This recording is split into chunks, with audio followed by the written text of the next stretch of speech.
January 8, kunin ang ayaw mong mawala.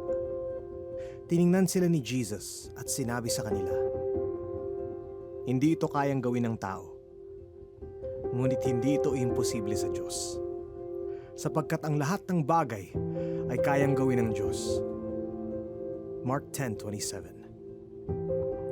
Ito ang dalawang mahusay na insentibo mula kay Jesus para maging isang pandaigdig na Kristiyano at ialay ang iyong sarili sa adhikain ng mga misyong panghangganan bilang pupunta o magpapadala. Number 1. Ang bawat imposible sa tao ay posible sa Diyos.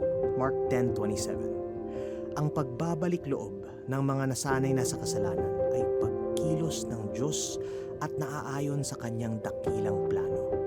Hindi tayo dapat matakot o mag-alala sa ating kahinaan. Sa Panginoon ang laban at Siya ang magbibigay ng tagumpay sa atin. Number 2. Nangako si Kristo na kikilos Siya para sa atin at magiging para sa atin. Kaya naman pagkatapos ng ating buhay misyonero, hindi natin masasabing nagsakripisyo tayo ng anuman. Mark 10:29-30. Kapag sinusunod natin ang kanyang prescription sa misyon, matutuklasan natin na kahit ang masasakit na side effects ay nagpapabuti sa ating kalagayan. Ang ating espiritual na kalusugan, ang ating kagalakan, lumalago ang mga ito ng 100 ulit. At kapag tayo'y namatay, hindi tayo namamatay. Nagkakamit tayo ng buhay na walang hanggan. Hindi ako nananawagan na pagtibayin ninyo ang inyong loob at magsakripisyo para kay Kristo.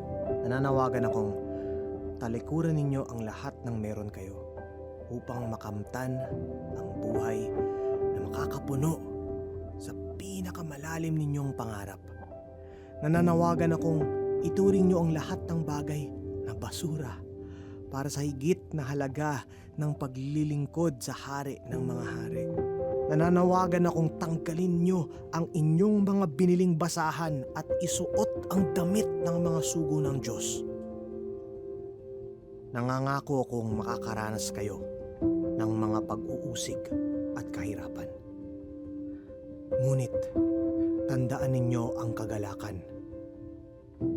Pinagpala ang mga inuusig nang dahil sa kanilang pagsunod sa kalooban ng Diyos, sapagkat kabilang sila sa kaharian ng langit.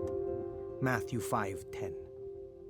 Noong January 8, 1956, pinatay ng 5 katutubo ng tribong Waorani sa Ecuador, sina Jim Elliot at ang kanyang 4 na kasamang missionary habang sinusubukan nilang dalhin ang ebanghelyo sa tribong Waorani na may 60 tao. 4 na batang misis ang nawalan ng mga asawa at 9 na bata ang nawalan ng kanilang mga ama. Isinulat ni Elizabeth Elliot na tinawag ito ng mundo bilang bangungot ng trahedya. Pagkatapos ay idinagdag niya, hindi kinilala ng mundo ang katotohanan ng pangalawang bahagi sa kredo ni Jim Elliot. Hindi siya hangal na nagbibigay ng hindi niya maaaring itago upang makamtan ang hindi niya maaaring mawala.